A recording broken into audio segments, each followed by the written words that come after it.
Dans le monde d'aujourd'hui, la majorité des gens se laissent aller facilement à des commérages, des jugements, des critiques, occultant le fait que ce qu'ils sont en train de dénigrer chez autrui ne représente que leurs propres défauts. Nous reprochons aux autres ce que nous faisons à nous-mêmes et aux autres et que nous refusons de voir.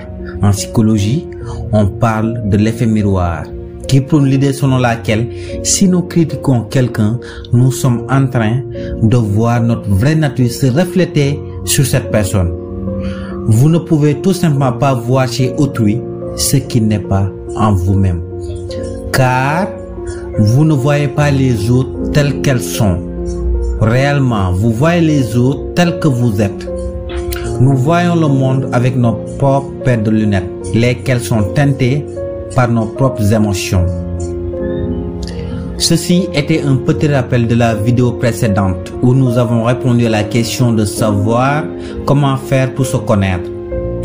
Je vous conseille d'aller jeter un coup d'œil pour comprendre mieux celle-là qui est sa continuité, où nous allons tenter de cerner la question de savoir comment profiter de cette connaissance de soi afin de pouvoir intégrer nos zones d'ombre, éliminer nos défauts, parfaire notre personnalité, purifier notre âme afin de s'épanouir pleinement de la vie. Ce que nous sommes conscients d'être est ce que nous observons à l'intérieur de nous par notre intellect. Et ce que nous sommes inconscients d'être est ce que nous observons chez les autres. La vie n'est qu'un processus de rencontre avec soi et les personnes sont des miroirs qui nous guident à emprunter la bonne voie pouvant nous conduire vers notre véritable être. Par conséquent, au lieu de dénigrer les autres, nous devrions prendre conscience des émotions douloureuses que leur comportement réveille en nous, qui ne sont que le reflet de nos traumas, de nos défauts. Mais pour ce faire, on doit d'abord apprendre à vivre dans l'amour, qui dans un cadre général est le fait d'accepter les choses telles qu'elles se présentent, accepter les autres telles qu'elles sont et s'accepter soi-même. Autant dire, faire montre de tolérance, de pardon et d'acceptation véritable.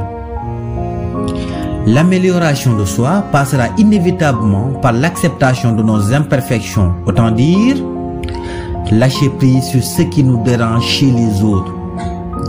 En réalité, si nous nous mettons à rejeter les autres, nous nous rejetons nous-mêmes. Et toutes les émotions réprimées vont prendre de l'ampleur en nous pour former des bombes à retardement. C'est pour cela, Sigmund Freud, le père de la psychanalyse, disait: les émotions rejetées ne meurent jamais. Elles sont enterrées vivantes et libérées plus tard de façon plus laide. Les émotions sont comme de l'eau. Si vous les barrez le passage, elles chercheront d'autres issues pour s'exprimer de manière plus violente. Malheureusement, c'est la société même qui nous apprend à rejeter nos émotions. On entend du genre: oh non, ne dois pas pleurer, tu es une femme forte, ne faut pas craquer, ne te laisse pas faire. Ce qui est la pire bêtise que vous pouvez commettre. Les mauvaises humeurs, les souffrances, les comportements malsains, pour ne pas dire les sales caractères et beaucoup de maladies qui gangrènent aujourd'hui le monde, particulièrement le cancer, sont dus aux émotions refoulées.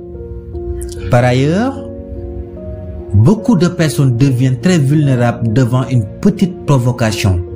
Elles ont des réactions exagérées. Leur comportement exubérant face à ce stimulus négligeable est dû à la profondeur de leur plaie émotionnelle. Imaginez une personne dont le corps physique est recouvert de plaies. À chaque fois qu'on la touche, elle tombe de douleur, et cela quelle qu'en soit la douceur du toucher.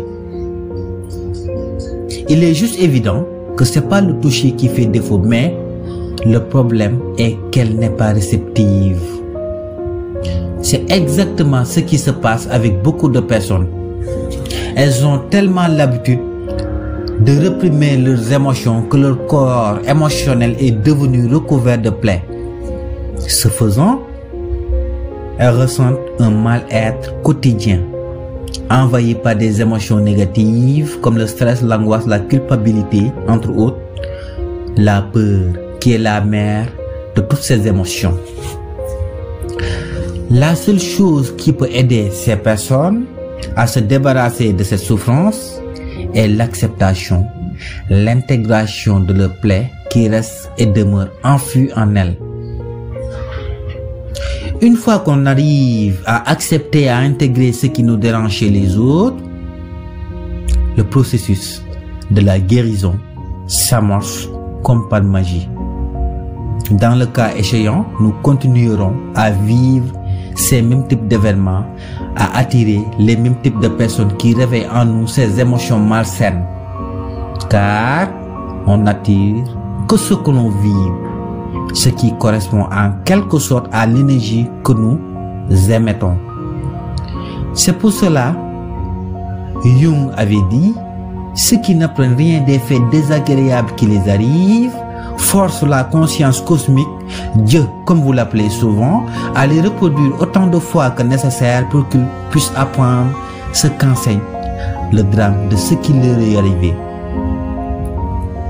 D'une manière pratique, prenez un bout de papier et écrivez tout ce qui vous dérange chez les autres. Faites preuve d'objectivité et soyez conscient que ce que vous avez noté sur ce papier n'est que le reflet d'une partie de votre nature interne, de vos plaies émotionnelles, des traumas qui vous accablent. Ensuite, faites preuve de tolérance, de pardon, d'acceptation, autant dire de les vivre pleinement dans l'amour véritable.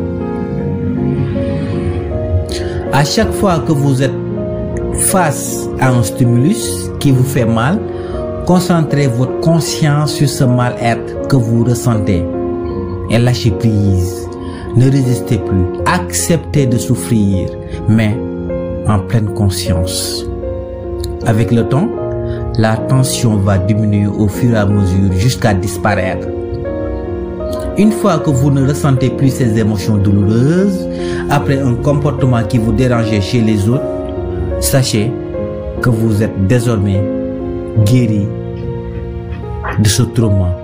Et vous commencerez à vibrer dans une haute fréquence, donc à attirer d'autres événements, voire à changer la réalité dans laquelle vous vivez. Voilà pourquoi depuis la nuit des temps, les religions nous ont toujours demandé de vivre dans l'amour, la tolérance, le pardon. Je ne saurais terminer sans vous dire ceci. Le processus pour éliminer nos traumas, nos défauts, qu'émane beaucoup d'objectivité, de volonté, de détermination et de patience.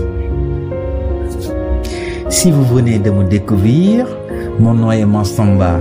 Merci de vous abonner, de cliquer sur la cloche de notification pour ne pas rater les vidéos à venir.